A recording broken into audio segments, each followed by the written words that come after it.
Finally, he wrote something down here I could read.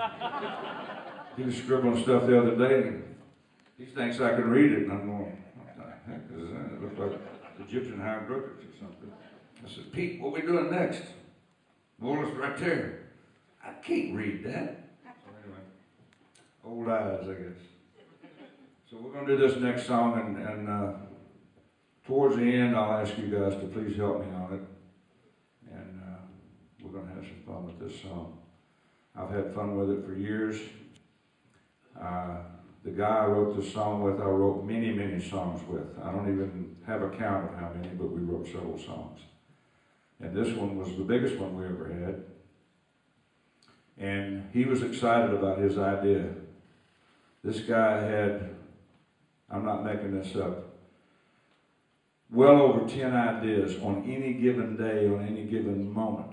I always say 12 to 15 ideas. It was unbelievable. He carried a guitar with him constantly and came up with grooves and songs and ideas and all that.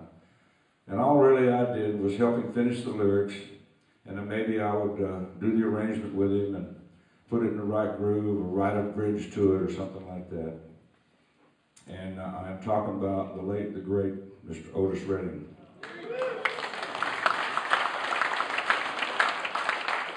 Now, if you guys want to investigate this stuff, you don't have to get on the internet. If you have any of the records, look on the back, and if there's any songs in there that has Cropper Redding or Redding Cropper, listen to the lyrics. They were always about him, and that was my contribution. So this next song, it was his idea, absolutely his idea. I just helped him finish it.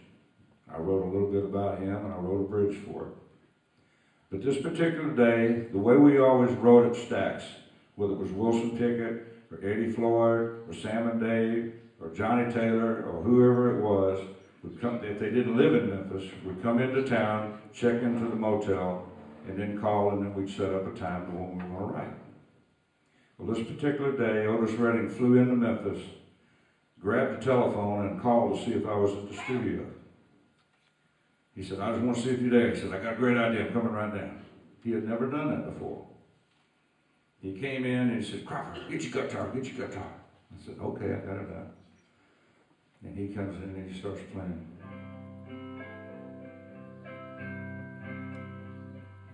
Sitting in the morning sun, I'll be sitting when the evening comes, watching the ships roll in.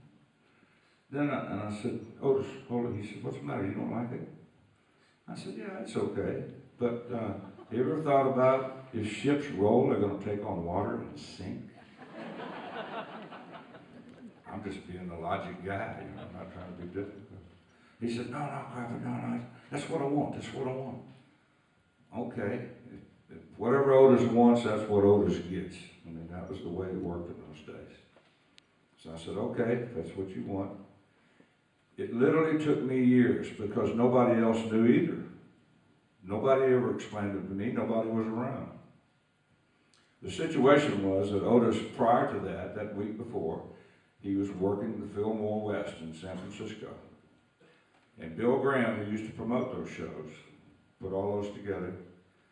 If you worked at his theater at the Fillmore, he would give the headliner, supposedly, a choice of staying in a place called the Jack Tar Motel or his houseboat in Sausalito. And Otis elected to stay on that houseboat in Sausalito. Now, some of you may have gone down to Finsbury Park and saw a show where the MGs played with Neil Young in 1993.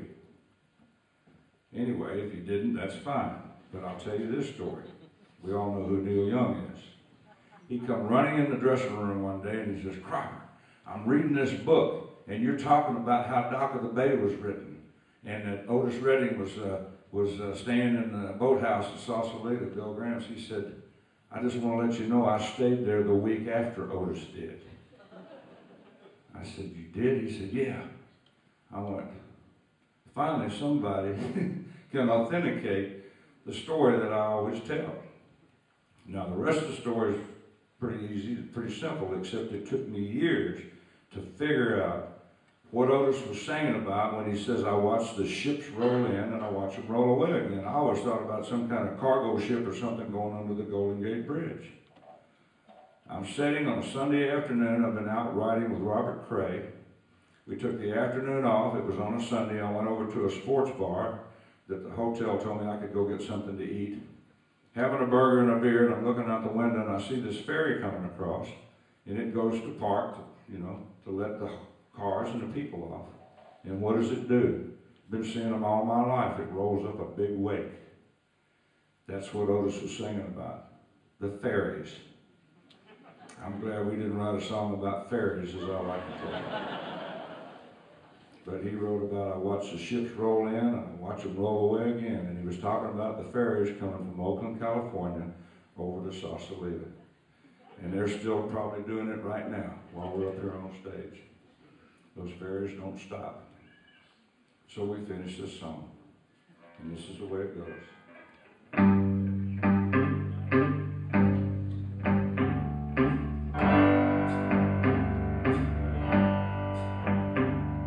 Sitting in the morning sun, I'll be sitting when the evening comes, watching those ships roll in.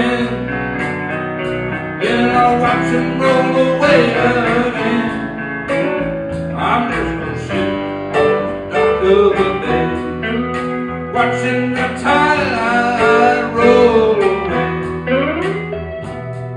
Sitting on the dock of the bay, wasting time.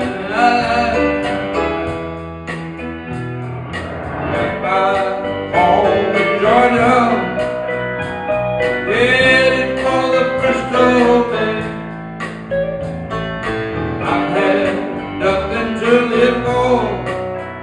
looks like nothing's gonna come my way.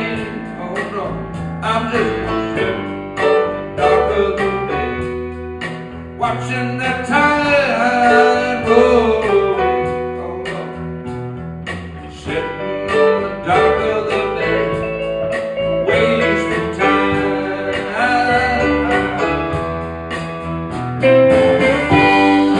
Looks like nothing's gonna change.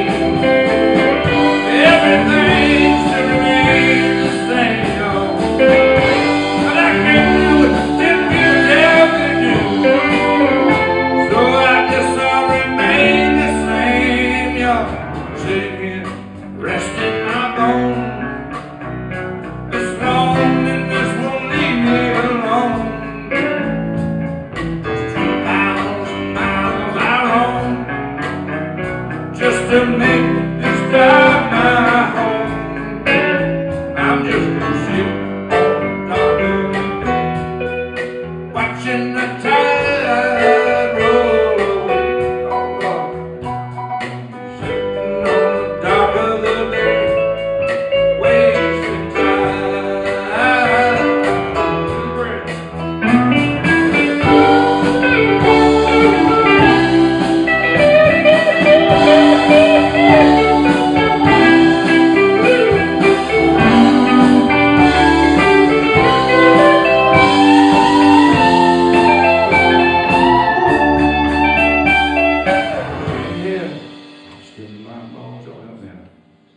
This loneliness won't leave me alone.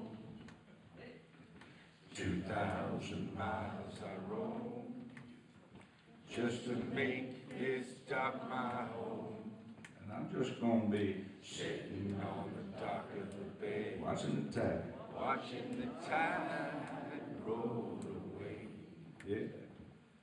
Sitting on the dock of the bay, wasting time. Colin, pitch two. Can you talk her up?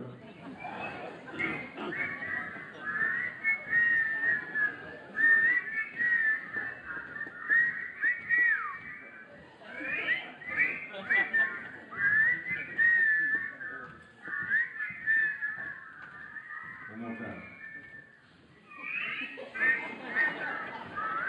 We got some new arrangers that time. Give me one more. We're recording this now. Stop it. Oh, that's beautiful. Thank you so much.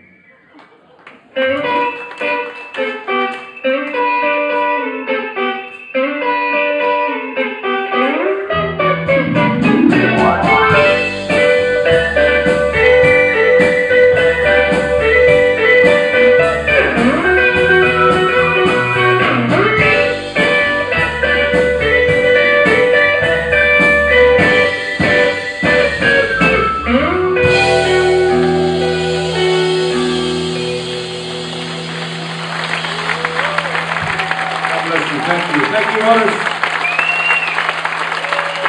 Ladies and gentlemen. Okay, we're going to do a little change now from instruction.